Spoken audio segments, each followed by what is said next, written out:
What if you could buy a house in Florida for 30% off? Would you do it? Those deals are out there, and in this video, I'll show you how you can buy Florida homes cheap and take advantage of the market now. First, if you're new to the channel, I'm Grant Warrington. I retired early thanks to real estate investing, and now I make videos to show you what your new life in Florida could look like. Don't forget to subscribe to this channel so we can explore paradise together. Let's go. I just bought my house in St. Petersburg, Florida about 6 months ago.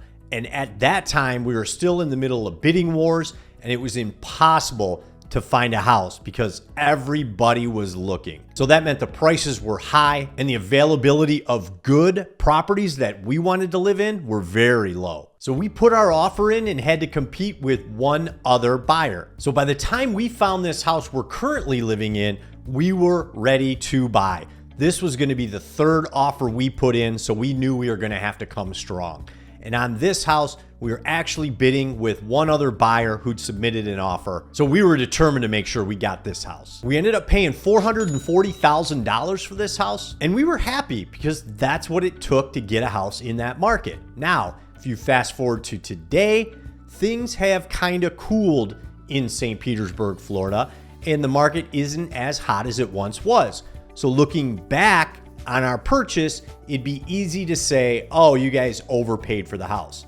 But at that time, that's what we had to pay to get the house. So you really have to judge every real estate market in today's terms. You can't look back 6 months and decide if it was a good or a bad deal, or look forward 6 months and try to forecast what's going to happen with the market. So a few of the reasons that there's a lot more inventory or houses sitting on the market right now in St. Pete is because those interest rates are so high. And I'll be honest, a lot of the homeowners that are selling still think that they should get 2021 prices. And when people say the housing market is falling in St. Pete, I disagree with that. I think the market got so high that what's happening now is it's coming back down to normal. So those prices have to come down. Those values were growing so fast, it was out of control and it couldn't sustain it forever. So now the market's settling back down to normal, but the problem again is the sellers don't realize that. They still want those high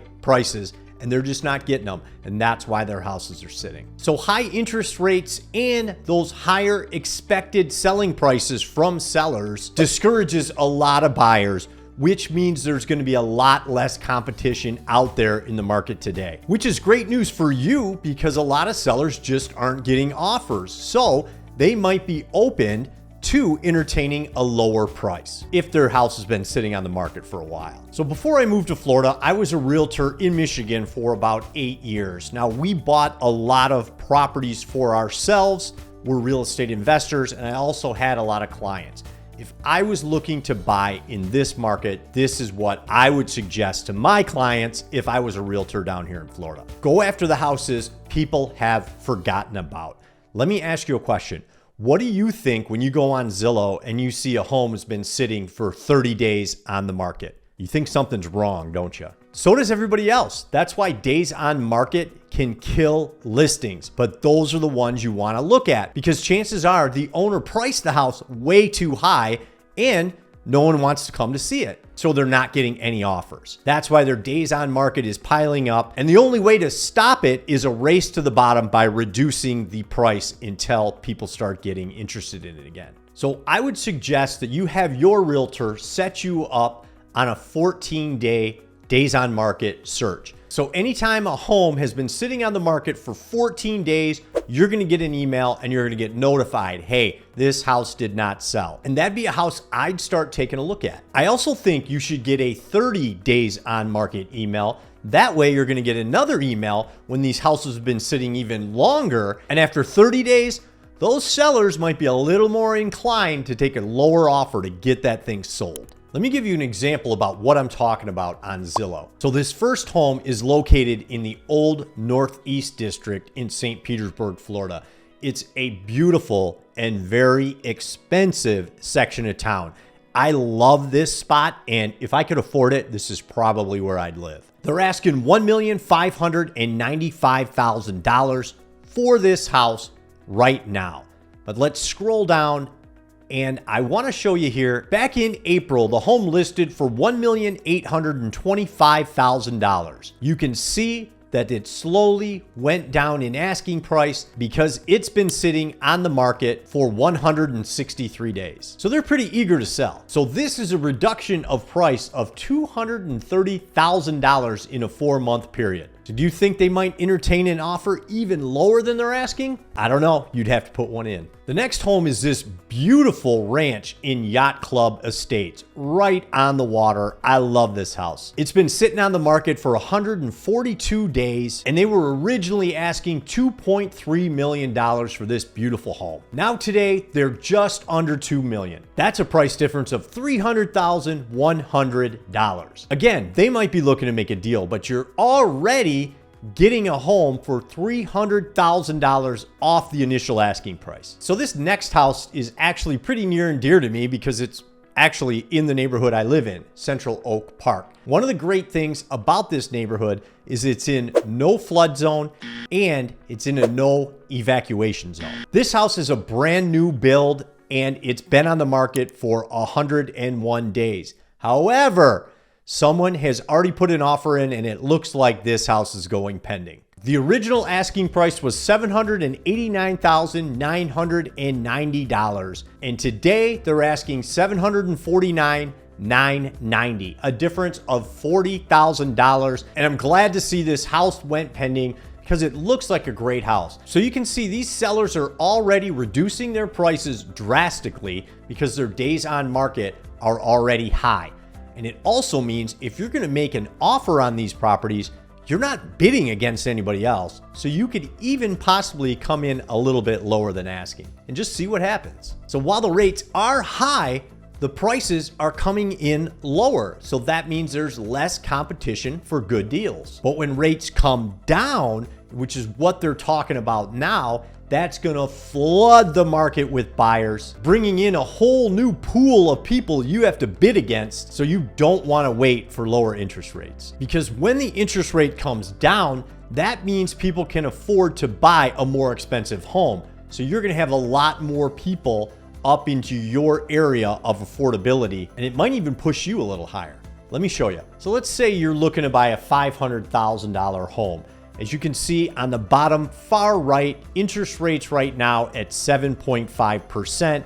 That'd be about what you could afford if you're putting $50,000 down as a down payment. But as interest rates go lower, as you can see by the graph, you can start to afford a more expensive house with that same $50,000 down payment. If you look at 4.5% interest rate, if the rates got that low, you could afford a $670,000 home. That means you're living in a better neighborhood, your kids are probably going to better schools, and you're getting closer to living in that old Northeast neighborhood I told you about. But the important thing to remember, if you're buying in a high interest rate environment like we are today, you just got to make sure that that mortgage is within your budget. Don't stretch yourself too thin, and make sure that it fits within your financial plan. Rates are coming down, but the problem is there's a lot of realtors out there that are telling people buy for the refi. That means they're saying, hey, yeah, interest rates are 7.5 right now, but next year you're going to be able to refinance, and I know you're screwed now, but next year your payment will be cheaper. Don't do that. If you can afford an interest rate at 7.5% today, you're golden. And when the rates do come down, you can refinance, and that's more money back into your pocket. But do not buy at a high interest rate today and screw yourself with a high mortgage payment because you just need that rate to come down next year. It might not. You never know what's going to happen. Another thing I want you to be aware of is when you look at property taxes on the MLS sheet or on Zillow, that's a snapshot into the past of what the old homeowner was paying for property taxes. That's not going to be what you pay. Your property taxes could double or even triple, and it's a good idea to figure this out before you buy the home. Now, your realtor should be able to go over this with you, and if they can't, get another realtor. Pinellas County does a great job with this. They have a website where you can put your information in, and it'll let you know what your new property taxes are expected to be the next year, so you're not surprised. This shocks a lot of people, and sometimes they have to sell the house because they can't afford the new payment with the new property taxes. Now, insurance is also a big deal down here, so you're gonna need a home inspection company to come in and do a 4-point inspection. They'll take a look at your roof, HVAC, plumbing, and electrical and send you a report. You're gonna share that with your insurance company, and that's what they're gonna use to give you a quote. Now, the Fed's already talking about cutting interest rates. And let's say you bought your home and a year from now, you're getting ready to refinance. Here's where the gravy comes in. When you refinance at a lower rate, that's gonna put a ton more money back into your pocket by bringing your monthly mortgage payment down. Take a look. So let's use that 7.5% interest rate. You can see all the way to the top right, you're at a $4,600 a month monthly mortgage payment with that $50,000 down. Now, if the interest rate dropped and you were able to refinance at a 5.5% interest rate, you'd be around a $3,740 monthly mortgage payment. That's a savings of $860 a month. That's huge. So here's the ultimate hack. I bring these up because I'm a real estate investor and I feel like I have to. So if you're not interested in making money, maybe this part isn't for you. You could use a house hacking strategy where you live in the home for a year, then you can rent it out and go buy another home. That's a great way to get started on your rental house portfolio. Another thing you could do is, let's say you buy the home and you're on the younger side, you don't mind having roommates, so you rent out rooms to friends and they pay the mortgage payment. You're living rent-free. That means you can save up enough money for another down payment, and in a year, you can go out, buy another home and do the same thing. Or if that's not your style, you could leverage the equity in the home. You could buy a home that needs some work, you could fix it up, rehab it, and then refinance the property at the new after repair value. This will let you take money out of the home and you can use those proceeds to go buy another property and do it again. But let's say you don't want to refinance. Let's say you rehab this property, you have a low mortgage payment, and you're fine with that. You could then go and take out a HELOC or a home equity line of credit on your home, and that could give you cash sitting in the bank that when you do find another deal or property to buy, you could tap into that for the purchase of this new property. But keep in mind, interest rates are high on HELOCs, so you will need a way to pay that back. Now, all these strategies are repeatable. Just keep doing them over and over and over again. That's what we did to build our real estate portfolio, and now we're financially free and living in Florida. One key thing to take away is don't wait for lower rates. Prices will go up because demand is gonna get higher because all those buyers are gonna flood the market. Interest rates may be high right now, but market conditions are perfect for smart buyers. So if you're a buyer, here's what I want you to do. Start looking for a property now. And when interest rates do drop in the future, you could refinance and put more money into your pocket. If you enjoyed this video, please don't forget to subscribe to my channel and like this video. That lets YouTube know you thought this video was valuable and they'll share it with more people. I got another video right here I know you're gonna love. Click this video and I'll see you there.